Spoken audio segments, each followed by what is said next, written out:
¿Qué tal, amigos de redes sociales? Pues ahora vamos a estar presentes aquí en Selva Tenec Eco Park, muy cerca de Ciudad Valles, por la carretera estatal que conduce de Ciudad Valles hacia el Naranjo. Vengan conmigo para que conozcan, pásenle por acá, por favor. Vamos a integrarnos a la naturaleza en este momento. Para ti que quieres venir de vacaciones, no te pierdas este lugar, sí o sí tienes que venir. Y este de aquí es nuestro recinto de hamacas. Aquí es donde podemos descansar un periodo corto, ya sea al entrar o al salir de la ruta. Muy bien, pues pasamos. Gracias.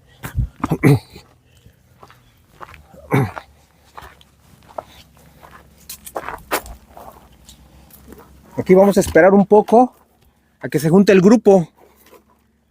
Mientras es una zona tradicional con tejabanes de palma, muy típicos de aquí de la zona Tenec, en la Huasteca Potosina. Seguiremos. Adiós.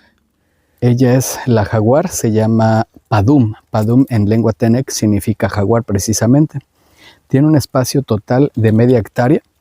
Está dividido en dos partes, el área chica o de manejo, que es la que estamos viendo, y del otro lado de la malla, que justamente allá al fondo conecta con una puerta. Puede entrar o salir ella libremente para estar en medio de su espacio, descansando, trepando o escalando árboles que ya hemos visto que se sube. Justamente son habilidades que tienen los jaguares, precisamente de escalar. Y tiene un pequeño estanque. Aquí pues es el área de su bebedero. Todos los días se tiene que lavar, limpiar y rellenar con la llavecita que tenemos aquí. Y su espacio donde se le pone la cena. Ella, hay ocasiones que sí necesitamos buscarla para poder darle de comer en las noches. Se come una vez en la noche, una vez pollo, otro día res. Y aproximadamente es 1,800 kg de carne que se le sirve. Qué bonita está, ¿eh? Qué bonita. ¿Qué edad tiene? 10 años por lo menos. Ella fue el primer ejemplar que tuvimos en resguardo.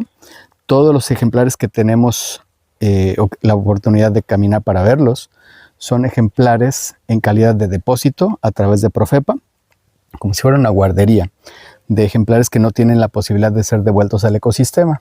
Son los que podemos ver en los recorridos guiados. Ya otros ejemplares que tenemos en otras áreas son los ejemplares de